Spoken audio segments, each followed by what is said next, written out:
Contraponto Notícias está começando mais uma vez na série Cuba e Venezuela, onde nós fazemos o contraponto daquilo que você escuta falar sobre esses dois países.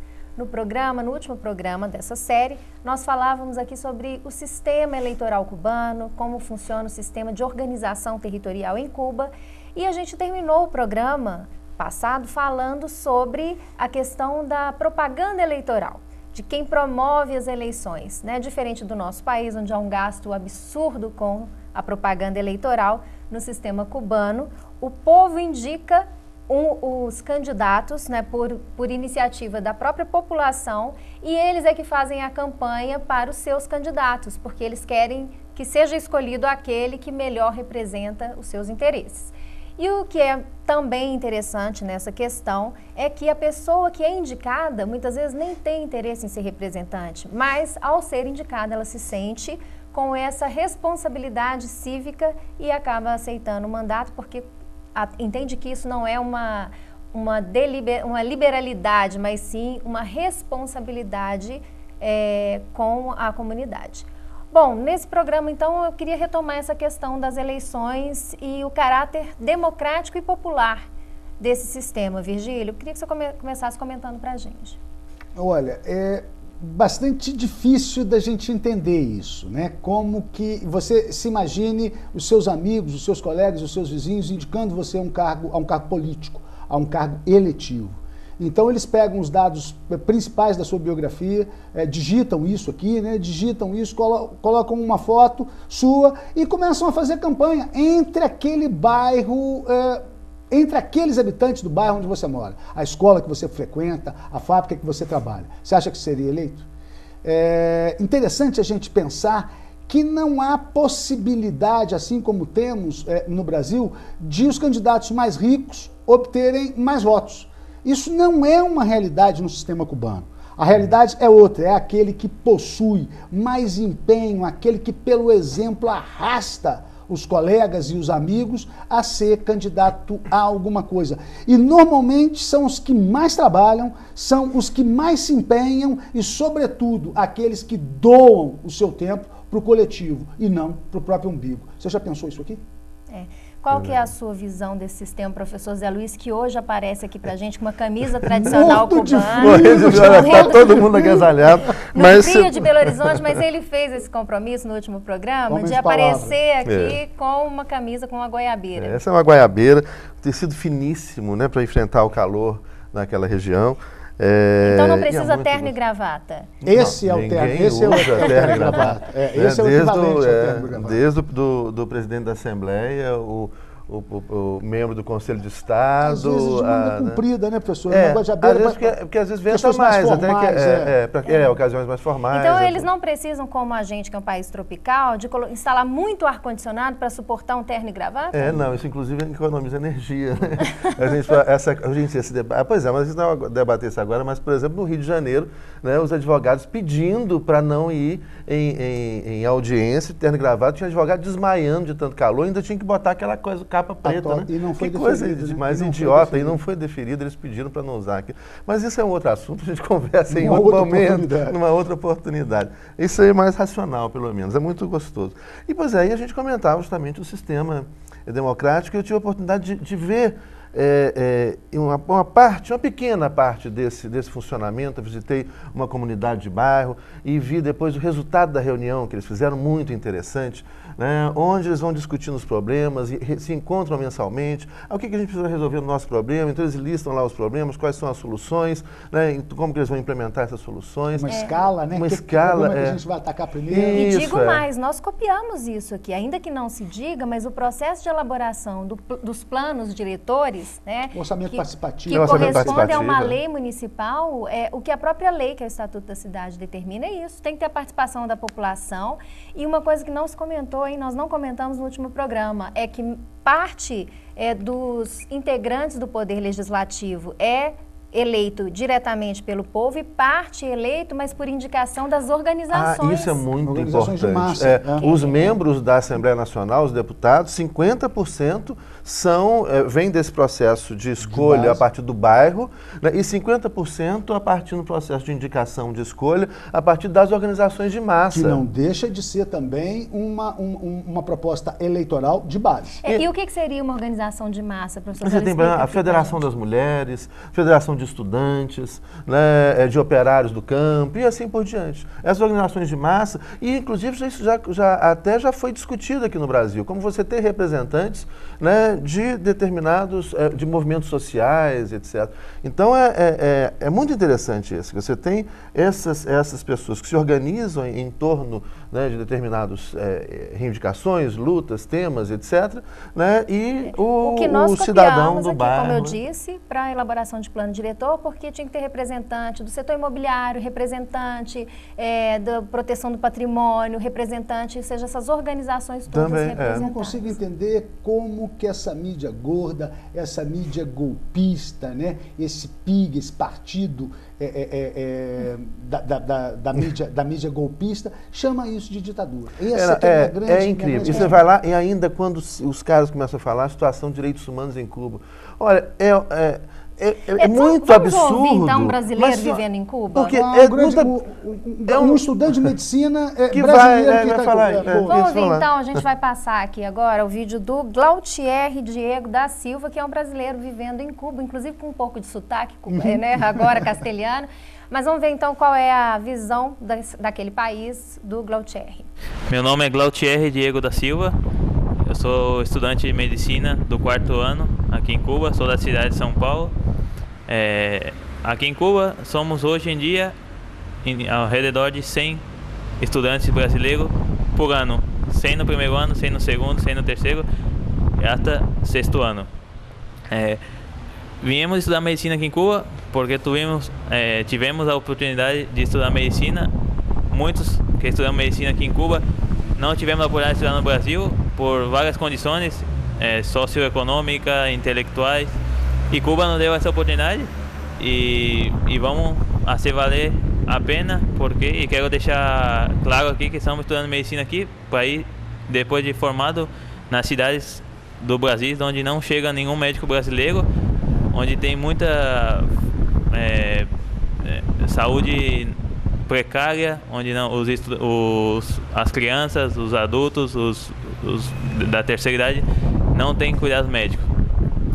Agora, aqui em Cuba todo mundo não vive só de maravilha, como todo mundo pensa. E na televisão brasileira eu acho que o que passa sobre Cuba não é a verdade. Eu quero deixar que vocês venham aqui em Cuba para conhecer como é o país, para ver como vivem os cubanos. A questão do socialismo aqui em Cuba é uma igualdade muito bonita de se ver, a educação gratuita para todo mundo, a saúde pública, o transporte público, e tudo funciona perfeitamente, só um pouquinho da força do governo. Aqui em Cuba, às vezes você fala com o cubano, tem muitos que estão tristes porque não pode viajar. Eles falam, né?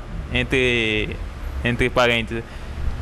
E eu tenho um exemplo muito bom, que é no Brasil, somos aproximadamente 200 milhões de habitantes, e é verdade, qualquer cidadão brasileiro que queira viajar, pode viajar, entre aspas. Quantos milhões de brasileiros não pode viajar, realmente? Tem o direito de viajar e não pode. Eu acho que isso não é um problema entre o povo cubano. Eles têm que dar muito mais valor ao que eles têm de verdade. Infelizmente, eles não podem ver como é o mundo afora. É algo, para mim, um pouco difícil, porque se eles conhecessem como é o mundo afora, eles iam dar muito mais valor ao que eles têm aqui. O Brasil é exemplo em saúde. Quantos milhões de pessoas não têm direito à saúde, à educação? Muitos não têm direito nem a um prato de comida, que é o que não passa aqui em Cuba. O pessoal é muito solidário um com os outros, com o vizinho. A nossa carreira de medicina totalmente paga, com albergue incluído, com a comida, com a roupa, com os livros, sem ter que desembolsar nenhum centavo do nosso bolso. A questão de segurança também aqui em Cuba, você pode andar na rua tranquilo. Meu exemplo, você pode andar na rua a hora que for, de manhã, de tarde, de noite, de madrugada. Nunca fui assaltado, não tenho esse medo de ser assaltado. Vou pra festa com meus amigos, não tem briga, não tem matação. Aqui não tem arma na mão do povo. É um país bastante seguro. Mano, e deixo o convite para quando qualquer um de vocês quiser vir para Cuba para conhecer, se tiver a oportunidade, vocês vão ver que é um país muito bom em todos os sentidos. Bom, como a gente viu aqui no depoimento do Glautier, se ele vivesse no Brasil, ele não poderia estudar medicina, né, Virgílio? A menos que tivesse 10 salários mínimos por mês, ao redor de 6 mil e poucos reais, para pagar. Ele está no 4º ano, ele está no 8º período. Para pagar a mensalidade. Eu acredito que até um pouco mais no sistema privado de ensino aqui em Belo Horizonte. Agora, é fundamental a grande diferença que existe entre o médico cubano e todos os demais do mundo inteiro, a partir do 2º período. O médico cubano ele já tem um residente, ele já tem um profissional e ele corre os leitos com esses 2 profissionais. Então ele examina, ele não se restringe a ler pela internet ou ler xerox de livros que são muito caros, os livros da medicina. Mas ele tem um contato com o paciente, ele sabe o que está produzindo aqueles sintomas.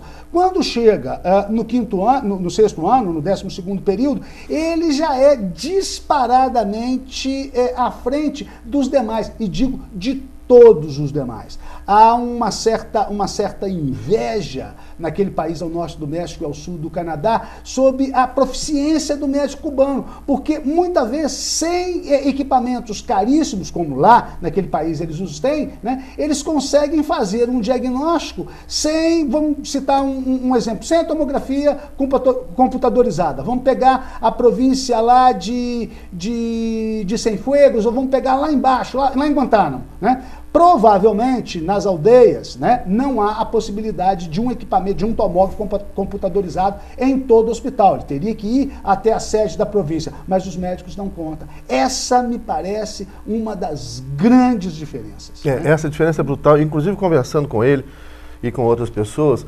a forma diferenciada em chegar a um diagnóstico, ou seja, o cuidado, o tempo em conversar com o paciente, né, o tocar, o fazer a discussão coletiva, a anamnese. A anamnese, e tocar, examinar o paciente.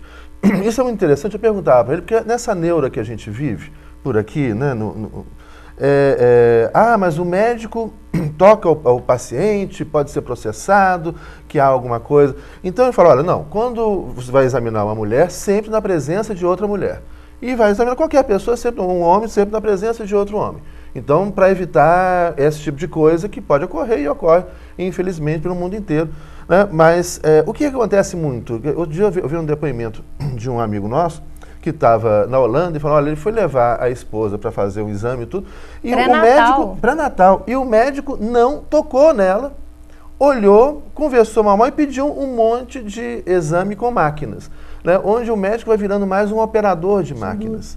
Né, e esse cuidado em ouvir o paciente. E outro dia também fui levar meu filho no pediatra dele. E ao contrário, o pediatra dele é fantástico, é excelente, porque esse cuidado, desde que põe a mão, examina, escuta com cuidado, com o tempo, é muito legal. E não é um caso de falar, mas é um grande pediatra, por isso que ele é o pediatra dos nossos filhos, mas essa é uma grande diferença. Né, entre aquele que virou um operador de máquinas, né, e aquele que tem um cuidado. E ele falou, o médico cubano ele é ensinado a fazer esse diagnóstico cuidadoso, a ouvir o paciente, a levar em consideração a história do paciente. Isso é muito interessante.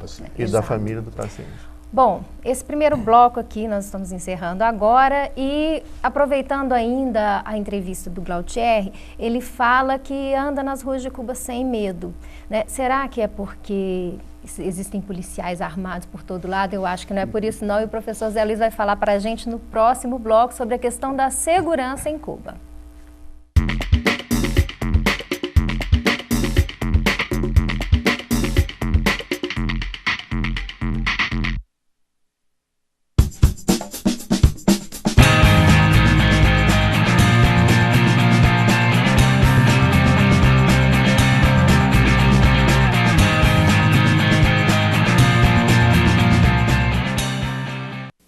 Sempre que a senhora me vê na televisão, A senhora logo pensa, oba, tem produto de limpeza novo chegando. E tem, só que este é um produto que vai deixar o seu filho de cara limpa e que vai acabar com toda a sujeira que as drogas estão querendo fazer com ele.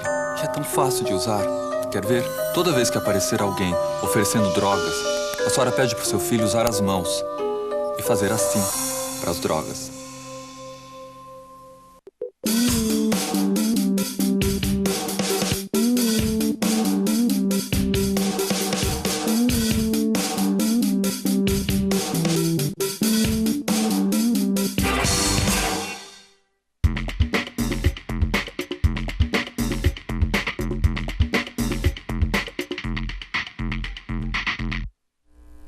Contraponto Notícias está de volta e no programa dessa semana, que é mais um da série Cuba e Venezuela, nós mostramos no primeiro bloco a entrevista do Glautier, que é um estudante brasileiro que faz medicina em Cuba.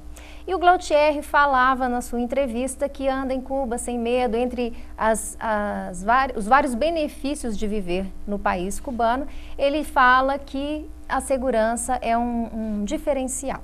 E aqui eu perguntei no finalzinho do primeiro bloco, será que essa segurança é decorrente de um policiamento altamente armado nas ruas? Foi essa a impressão que você teve, professor Zé Luiz? De jeito nenhum. Primeiro, a polícia cubana não é uma polícia antipovo, né? Eu tive a oportunidade de ir um jogo cheio de beisebol, que é o esporte que eles gostam muito, né?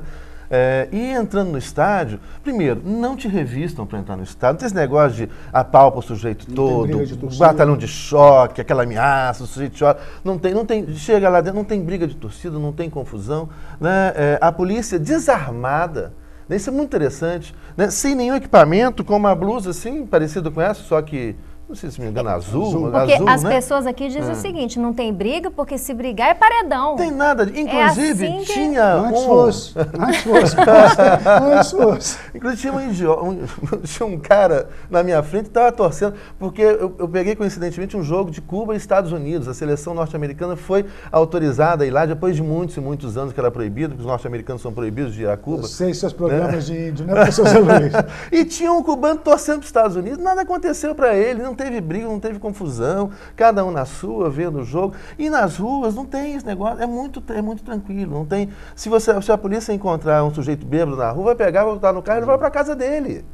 Não vai levar para a delegacia, não vai encher o saco, vai levar para casa dele. Eu tenho dois testemunhos particulares que a gente comentava aqui no intervalo. O primeiro é de Laurinha, minha rádio patroa, branquinha, mais branca que a goiabeira do professor Zé Luiz, e presenciamos um furto corriqueiro, um furto de uma bolsa, uma alemã que deu mole, foi imediatamente cercada por cidadãos cubanos, tomaram a bolsa, seguraram na mão e vieram explicar para Laura o que é que tinha acontecido. Olha, esse ladrão, esse punguista, de pouca prática, que foi pego em flagrante, se ele fizesse um terço do que fez com os policiais, mandando beijo e tal, ele tanto fez que ele foi colocado na parte de trás do carro, que é um Pikes Glass, né, um Lada, e sequer algemado. Se fosse aqui, você que está vendo em casa sabe qual que seria, o que a polícia teria feito com ele. E o segundo caso, um ministro do Supremo Tribunal Revolucionário, tive a sorte, a honra de tê-lo como aluno, ele dizendo que o último roubo com violência, com emprego de violência, faca, ocorrido em 1993, no auge do período especial. Eu pergunto a você, roubo com faca aqui na cidade de Belo Horizonte é notícia? Não é sequer notícia. Não, nós estamos sempre em período especial aqui. Os latrocínios estão sendo popularizados, aspas. Então, é um outro mundo. E você pode ir a Cuba e pode, na cidade de Havana, nas cidades do interior, sair a hora que quiser, com quem quiser e ir para onde quiser. E outro dia, quando eu cheguei de viagem, um juiz amigo perguntou, mas Zé Luiz, eles podem sair à noite, dançar salsa, virar à noite bebendo? Eu falei, lógico, e eu vi isso de madrugada, o povo vai na salsa, e um monte de salsa pela rua, e eu andei pelas ruas da cidade, em lugares escuros, né? Não tem problema, é muito diferente, é muito interessante. E as pessoas ficam aqui, mas então eles podem dançar? Lógico que pode. Eles podem ir pra salsa, virar à noite tomando tequila, não, como é que chama? Rum? Não, pode. Então Então, não é esse negócio, não é esse negócio que... O contraponto que pintam, tem essa importância, né, de dar o outro lado que você não vê nas televisões abertas. Bom, então vamos ouvir aqui também mais um depoimento nesse segundo bloco. Agora quem fala pra gente é o Fran Herrera. Vamos ver o que o Fran Herrera tem para falar para a gente. E lembrando que essas entrevistas com os cubanos estão em espanhol, para a gente manter o compromisso com o telespectador de quebrar o estranhamento com esse idioma que é dos nossos vizinhos, e nós aqui da América Latina precisamos uma integração maior, e o Contraponto também tem esse compromisso com você. Me llamo Fran Herrera, soy cubano, nací en La Habana Vieja, hace 55 años, y estábamos hablando del bloqueo, y realmente desde que nací hay bloqueo, hemos vivido toda la vida bloqueados.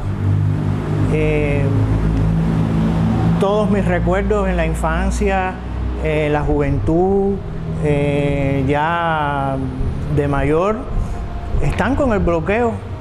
Hemos tratado de sobrevivir y sobrevivimos con el bloqueo. Y realmente no sé cómo vamos a vivir después que no existe el bloqueo, aunque tenemos la esperanza de que algún día no lo tengamos, para vivir ese pedazo, saber qué es vivir sin estar bloqueado, porque realmente a lo mejor es algo... posiblemente sea algo maravilloso.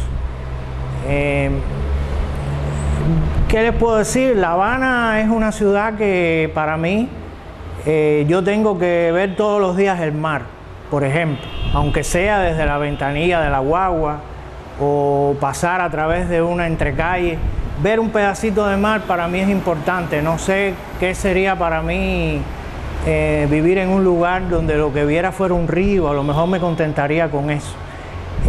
La Habana es una ciudad linda, es una ciudad que es una pena que con los años y el bloqueo esté tan desatendida, esté realmente con pocos recursos para entregársela y poder continuar todos los proyectos que existen de mejorarla, de hacerla más grande, de hacerle, o sea, por ejemplo, darle atención a los edificios, a las calles. Tenemos baches, tenemos edificios que se caen. Todo eso es bloqueo también, de una manera o de otra, aunque independientemente de que quizás nosotros internamente necesitáramos estar un poco, tener más conciencia de lo que hacemos y que lo que hagamos esté mejor, y que las cosas cuando las vamos a hacer sean más duraderas. Tenemos miles de problemas y con los miles de problemas vivimos, además del bloqueo. Y realmente un poco que cuando no nos queda más remedio nos reímos de un bache. Alguien se cayó en el bache y a uno le da risa. Mira eso, se cayó en el bache, pero es un bache que quizás lo podíamos haber arreglado o lo podíamos haber mejorado.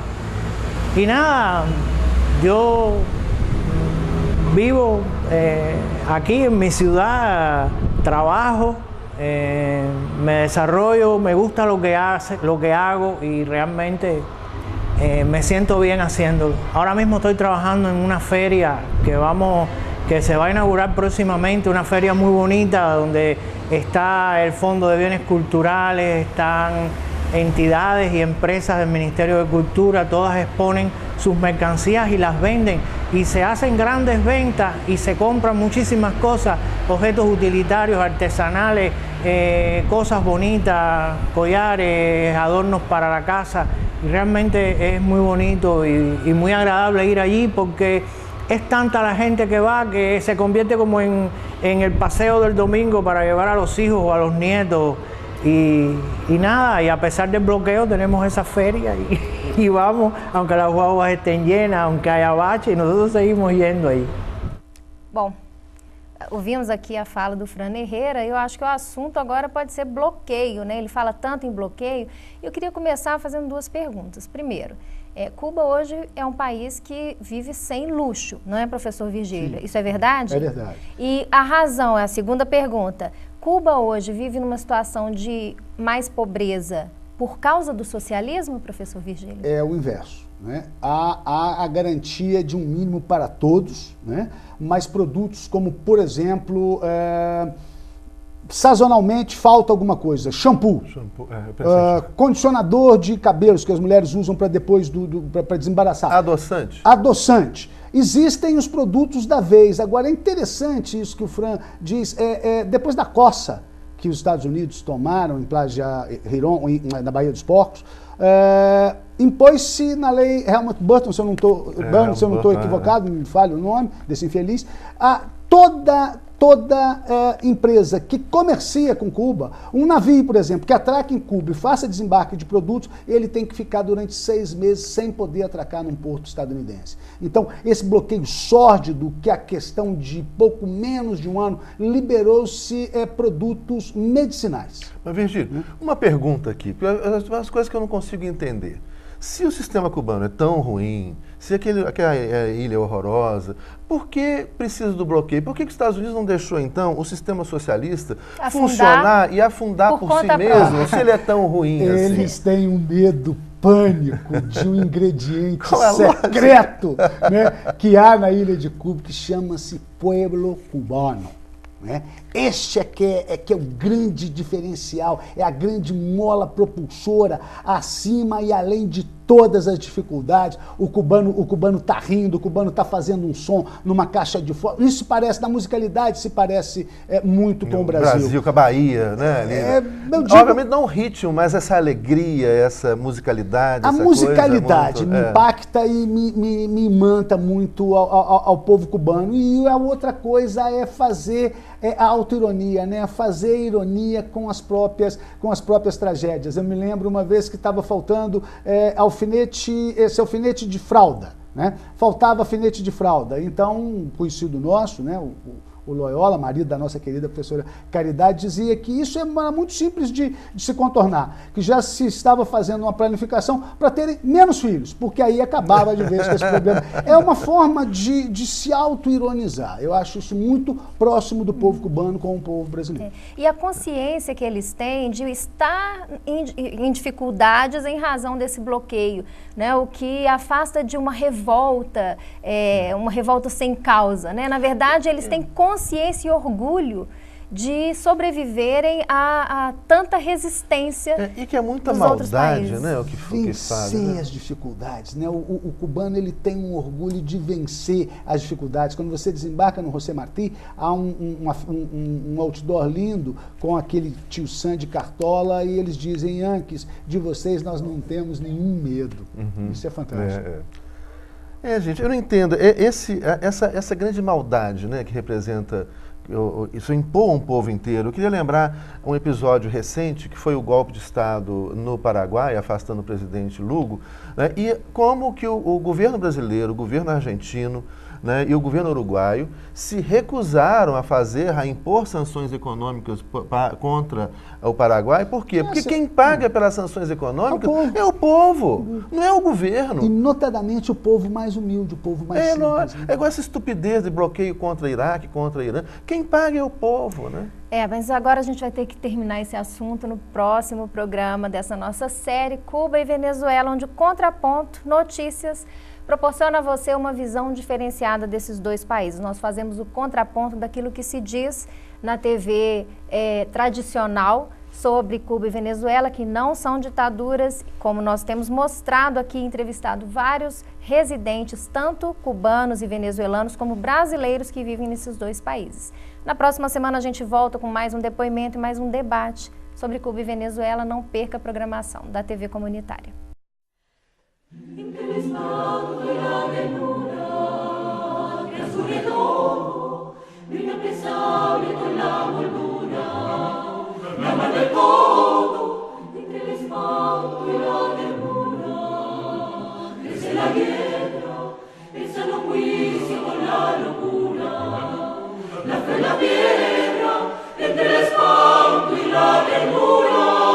La vida canta.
I know